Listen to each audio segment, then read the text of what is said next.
Olá, vamos começar a aula sobre processos sedimentares e sedimentos no módulo de rochas sedimentares e sedimentação da disciplina de Geologia Geral. O conteúdo da aula abordará a terminologia da classificação genética de sedimentos, a descrição textural e mineralógica dos sedimentos, os meios de transporte sedimentar de sedimentos terrígenos. Iremos exemplificar os tipos mais comuns de transporte sedimentar. Do tipo mais comum de sedimentos são os terrígenos. Vamos ver qual o significado daqui para frente. Relembrando o ciclo das rochas, então, a geração de sedimentos se dá pelo intemperismo e a erosão, tá? De rochas, tanto rochas sedimentares quanto rochas metamórficas, ígneas intrusivas e vulcânicas. Todas elas, quando chegam na superfície, sofrem processos físico e químicos de intemperismo, tá? Formando solo que, com a erosão e o transporte, vão gerar os sedimentos. Irei apresentar agora um fluxograma com terminologia genética para os tipos de sedimentos, focado em perguntas simples. Então aqui temos um fluxograma em amarelo, as perguntas, tá? E as respostas podem ser sim ou não e vão levar aos tipos genéticos dos sedimentos. Por exemplo, vamos começar pela principal pergunta: é se a origem imediata do sedimento é física, né? Se o sedimento ele tem transporte mecânico, possui um transporte no estado sólido ou não. Se sim, ele é o que a gente chama de sedimento alóctone, que vem de longe. Se não, o sedimento, o depósito sedimentar, ele é formado dentro da bacia sedimentar, no local de deposição, né? Tanto por precipitação química quanto biológica. Assim, é um chamado sedimento autóctone. No grupo dos alóctones, precisamos observar também qual que é a força motriz do transporte mecânico. Se ela foi uma explosão vulcânica, chamamos o sedimento de piroclasto. Piro significa fogo e clasto significa que teve transporte. Já o outro tipo que é o tipo mais comum de sedimentos, é o epiclasto, né? Alóctone e epiclasto, que ele não teve com a força motriz a explosão vulcânica, mas tem os processos superficiais, como vento e água, comuns na superfície terrestre, tá? Em praias, rios, por exemplo, formando areias, né? Areias, por exemplo, areias de rios, areias que se encontram na praia. Tem transporte por água, principalmente. Também, dentre os epiclastos, né, a gente pode perguntar para o sedimento se o transporte mecânico ele veio de fora da bacia sedimentar, isto é, da área fonte, tá, sendo transportado lá das rochas dos solos da área fonte até a bacia sedimentar. É o que a gente chama de sedimentos terrígenos, né? Podem ser chamados de estaclastos, mas o mais comum é terrígenos. Se não, se um grão que foi formado dentro da própria bacia sedimentar é o que a gente chama de intraclasto. Aqui a gente pode exemplificar como, por exemplo, conchas, tá? Então as conchas elas são precipitadas, né, por animais dentro das bacias sedimentares, por exemplo, dentro do mar, e podem ser retrabalhadas pelas ondas, tá? Formando clastos formados de dentro da bacia, portanto intraclastos. Tá? No outro lado, tá, dos sedimentos autóctones, temos dois grupos principais. Um são os ortoquímicos, tá? Que é, se sua origem é puramente química, isso é transporte iônico seguido por precipitação química, então ele é um ortoquímico. E respondendo não, ele para sua deposição teve a influência da vida, é o que a gente chama de sedimentos biogênicos. Tá? Dentre os sedimentos ortoquímicos, né, eles podem ser precipitados por salmouras, né? Salmouras, águas deposicionais. Tá? Então esses são os evaporitos. Tá? Então as salmouras, né? As águas elas vêm correndo pela superfície, formam-se em grandes lagoas que tem muita evaporação, pouca precipitação e formam-se os evaporitos. Tá? Se não, se é por águas vadosas, águas subterrâneas, tá? A gente tem dois outros tipos menos comuns, que são os espelhotemas, formados nas cavernas, ou os caliches, que são solos muito duros por precipitação química, normalmente em climas muito secos. Para os biogênicos, podemos classificar os sedimentos em dois tipos. Tá? Primeiro, a pergunta é: se os seres vivos secretaram carbonatos construindo um edifício? Se sim, é um sedimento do tipo bioconstruído, como por exemplo os corais. Os corais aqui, um exemplo atual, né, cuja formação do atual e evolução foi primeiramente proposta pelo Charles Darwin. Tá? Se não, nós temos precipitações induzidas por seres vivos, principalmente metabolismo fotossintético, tá? Que vão induzir a precipitação de carbonato. Isso é muito comum num tipo de estrutura chamada estromatólitos. Tá? Então os estromatólitos eles possuem cianobactérias, esteiras de cianobactérias na superfície.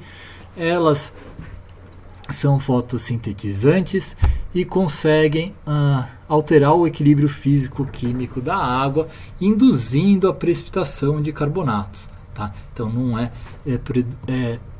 os carbonatos não são precipitados diretamente pelas cianobactérias, mas sua precipitação é induzida.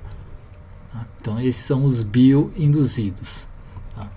Aqui, então, no fluxograma geral, vamos destacar os principais tipos de sedimentos. Terrígeno, tá? Então você tem um transporte mecânico, tá? Por processos superficiais de fora da bacia. Tá? E outros também bastante abundantes são os formados dentro da bacia, os autóctones, tá? Que são os ortoquímicos e os biogênicos. Então, vamos dar bastante destaque para esses dois no momento de falar de rochas sedimentares, porque como eles já se precipitam e dentro da bacia sedimentar, eles já têm uma certa litificação. Tá bom? Já vimos os principais tipos genéticos de sedimentos. Entretanto, quando encontramos um depósito sedimentar, somente vemos suas características texturais e mineralógicas, que é a composição, e com base nisso podemos interpretar a sua gênese. Assim, a descrição dos sedimentos e rochas sedimentares são baseadas nas suas características, de forma a diminuir a carga interpretativa, que é muito mais variável. Por exemplo, sedimentos praiais ou areia, né, com características que não levam a interpretar que sua deposição foi em um ambiente praial. Tá? Então evitem sempre descrever, né, dar o nome do sedimento com base no seu ambiente de deposição, e sim com base nas suas características mineralógicas e texturais. Tá? É claro que as características dos sedimentos possuem direta relação com a sua gênese. Assim, vamos agora citar as principais características texturais e mineralógicas dos sedimentos e a sua relação com os principais processos sedimentares. Tá? Uma primeira característica muito importante, se não a mais importante, é a textura sedimentar, que ela abrange a forma e o tamanho dos grãos, tanto individualmente quanto em conjunto. Para os sedimentos terrígenos, ela tem direta relação com a energia e viscosidade do meio de transporte. Tá? O tamanho de grãos é classificado nominalmente com base nos intervalos granulométricos, e o nome do sedimento é dado pelo tamanho médio dos grãos. Então temos aqui intervalos granulométricos em milímetros, então temos as classes granulométricas, tá? Tanto classes e subclasses. Então nós temos, por exemplo, o silt, que varia de 0,0 0,04 milímetros a 0,062 milímetros. Tá? Isso é classificado como silt. Areia tem um tamanho específico de 0,062 milímetros até 2 milímetros. Tá? E ela pode ser classificada, subclassificada também como muito grossa, grossa, média, fina ou muito fina, de acordo com um intervalo predominante. Tá? Já o conjunto de grãos, né, leva a outro critério muito utilizado na classificação dos sedimentos, que é relacionado à variabilidade do tamanho dos grãos. Estatisticamente falando, a classificação nominal é o desvio padrão das medidas do tamanho do grão na população do depósito sedimentar. Nominalmente, nós temos sedimentos muito bem selecionados, quando todos os grãos são muito parecidos ou do mesmo tamanho, bem selecionados, quando já há uma maior variabilidade, mas é muito baixa, moderadamente bem selecionados, moderadamente selecionados e pobremente selecionados. Tá? Essas são as classificações mais típicas nominalmente e tem a ver com a variabilidade do tamanho dos grãos no sedimento. Tá?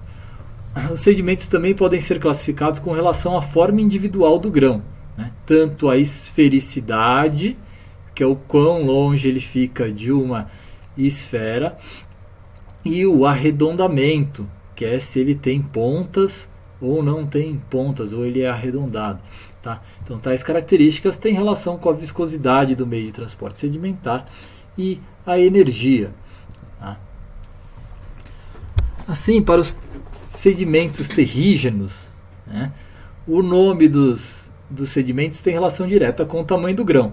O nome pode ser complementado com outras características texturais e deposicionais. Tá?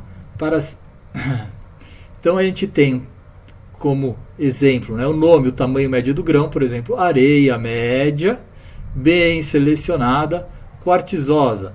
Tá? Então aqui é um critério textural, outro critério textural é um critério composicional.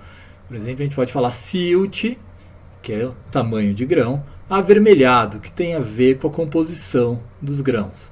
Tá? Outro exemplo, areia fina, mal selecionada, angulosa e bioclástica. Tá? A gente vai falar primeiro o tamanho médio, né? Se a seleção é boa ou não, quais são as características texturais do grão individual e aqui qual é a composição, né? São clastos formados aí por sedimentos biogênicos. Tá?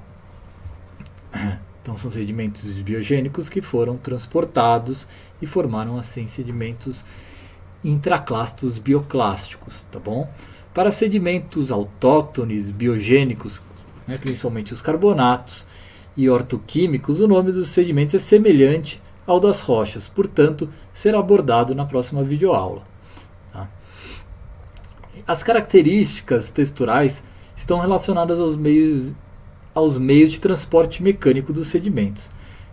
De forma geral, temos meios de baixa viscosidade, como ar e a água, e de alta viscosidade, como gelo e misturas concentradas, de lama e água, né, em escorregamentos, por exemplo. Tá? A energia do meio, né, para fluidos de baixa viscosidade, o tamanho do grão, tá, em diâmetro, é diretamente relacionada com a velocidade do fluxo de ar ou de água, aqui nesse caso. Tá? Então você tem, numa certa velocidade em centímetros por segundo, a capacidade do meio de transportar grãos, tá, cada vez maiores.